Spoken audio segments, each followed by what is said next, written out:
What's going on, everyone? My name is Patterrz, and if you're like me and enjoy playing some of the more difficult Pokemon games, then Let's Go Pikachu and Eevee is a little bit too easy. So I'm creating this video today to go over some rules, some self-imposed rules that you can use while you're playing through the games to make things a little bit more challenging. Now, I'm assuming that most of you guys know what a Nuzlocke is, and I'm not just gonna be re-saying the Nuzlocke rules, you know, verbatim, and that's the video. I'm gonna be going over a lot of different things that I feel like can apply specifically to Let's Go Pikachu and Eevee to make it more challenging. But if you don't know what a Nuzlocke is, a Nuzlocke was a set of rules created by Nick Franco back in 2010 as he made a comic series playing through, I believe, Pokemon Platinum or Pokemon Ruby and Sapphire. And there was two initial rules. There were two rules that started everything off. The first one being that you can only catch the first Pokemon that you encounter in every area. And the second rule being that if a Pokemon faints, then it is not usable anymore and you must release it. Those are the first two rules and there was nothing else. Now, ever since then, it has exploded into so many different variants and rules have been added and taken away.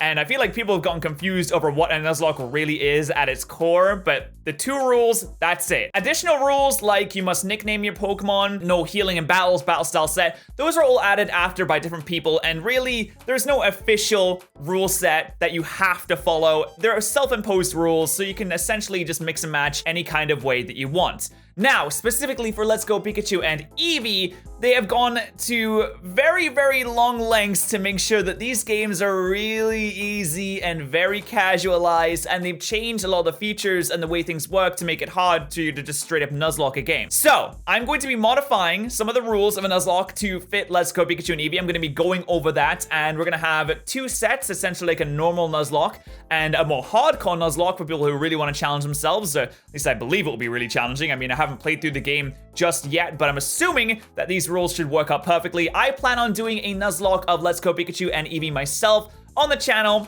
on the day of release, so you can stick around for that, and we'll see you there hopefully. But first off, the two rules that started it all. First Pokemon in every route. Pokemon faints, it's considered not usable anymore, must be released or boxed. Generally boxed. The first rule is a little bit awkward because instead of just having the random encounters in the grass now, we can see all the Pokemon in the grass already. So I have three kind of solutions for this that I've managed to kind of think of along the way. So the first one is that when you enter a new area, you close your eyes and you walk around in the grass until you find something, so you have no idea what it is, and it essentially acts as a random encounter. As soon as you walk into grass, close your eyes, run around for a bit. When you hear the battle engagement sounds, open your eyes, see what your encounter is, and that is your encounter for the area. If you don't want to do that, then what you can do is, as soon as you enter the area, the second possible solution is that you just encounter the Pokemon that is closest to you. So you see a Meowth, you see a Pidgey, you see a Rattata. You go for the Pidgey because the Pidgey is the closest in terms of vicinity to you. So that's another possible solution that you can use. Again, it's all up to you, really, what rules you want to go with. Or the third possible solution is that when you encounter or enter a new area and you see all the Pokemon in front of you, that you can choose which single one of these Pokemon that you want to add to your team or you want to attempt to capture and go for them. However, I will say, with this rule, it's a little bit more lenient. So, if you are encountered by any other Pokemon while running to the one that you want, for example, you see a Bulbasaur off there in the distance, you're like, I want that Bulbasaur, and you start running towards it, but oh no, a Weedle appears out of nowhere and engages you before you can get to the Bulbasaur. Well, tough luck, that's your encounter now. Hope you like Weedles. So those are the three possible solutions that I've come up with to kind of fix the whole random encounter situation to make sure it's somewhat like the original rules. Now, the second rule can pretty much say as it is right now, but I do have a little bit of a thing to say about the starter Pokemon. So the second rule, if a Pokemon faints, is considered dead and cannot be used anymore. Pretty simplistic. If a Pokemon faints, you don't use it anymore. You put it in the box, you make a special box for dead Pokemon, and you don't use them anymore. However, the starter in this game is considered really, really important.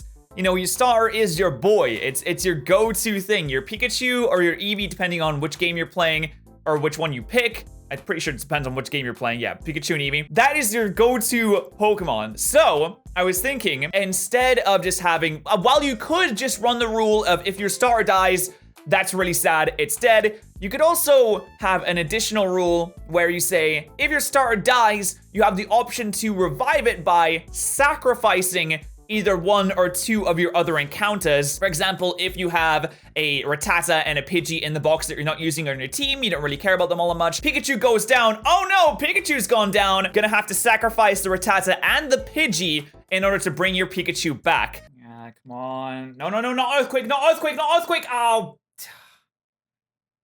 Pikachu's dead. Damn it. Well, there is always that way. I'm sorry, guys. I have to.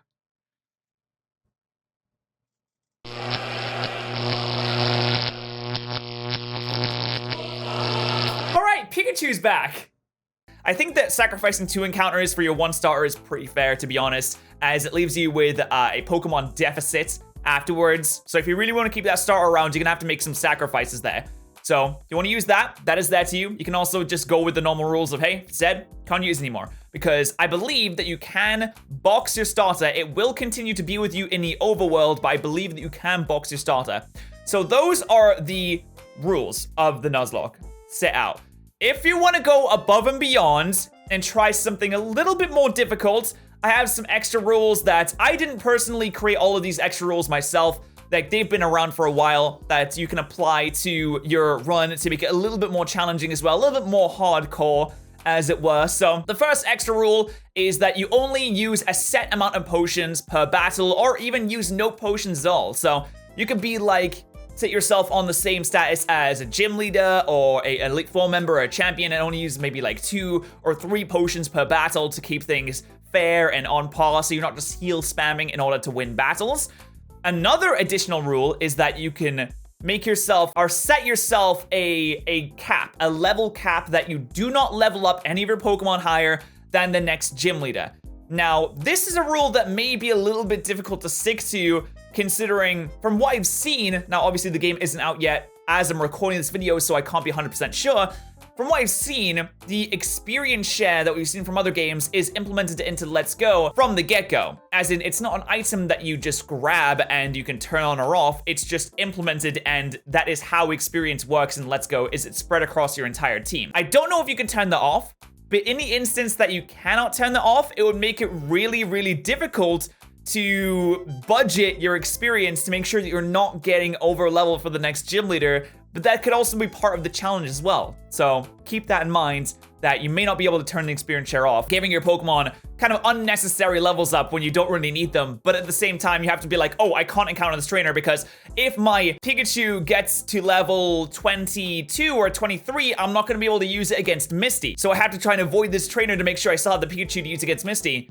And if your Pikachu does go above the level of the gym leader that you have faced or have not faced yet, you have to wait until you get the badge in order to use it again. So that's a little bit more challenge there. Of course, there's the extra rule of using battle style set. If you don't know what battle style set is, there's 2 battle styles. There's shift and there's set. Shift allows you to switch your Pokemon whenever your opponent sends a new Pokemon. Set does not allow you to do that. Now, again, I haven't personally played too much of the game myself. I played a little bit of it. So they may have removed battle style set. Hopefully they didn't. But if they did, you can do a self-imposed battle style set where whenever it gives you the option to switch, you just don't. Like, it's a little bit more awkward to do it that way, but you can still use a set, like self-imposed battle style set if you want to. Another rule is something I've been thinking about a little while. This was suggested to me by someone in my Twitch chat, I believe, is not to use Mega Evolutions. Now, Mega Evolutions are in Let's Go Pikachu and Eevee. They are there. They don't have their abilities, but they're still pretty powerful nonetheless. And they are gonna be vastly superior to most of the things that you're gonna be facing, I'd imagine, in the main game of Let's Go Pikachu and Eevee, with the exception of maybe the Elite Four and the Champion. So not using Mega Evolutions is just a way to kind of keep yourself at least not overpowered. So there is that. Now, when it comes to a Nuzlocke, you can only catch a certain amount of Pokemon in each route. People have been asking me things like, okay, but what if you don't have a grass-type Pokemon to go into Pure City Gym? You know, you've gone through all of the routes in the initial phase of the game, you've gone through the Viridian Forest, and along the way, you have not picked up a grass type or a water type yet. what, do I just lose? And no, you don't just lose. Obviously, it would be silly for you to just lose just because of something you couldn't really control. So if you need a Pokemon to continue in the game, like you need a grass or water type to go into Pure City Gym, you just go and catch it. Just go and get it and don't use it.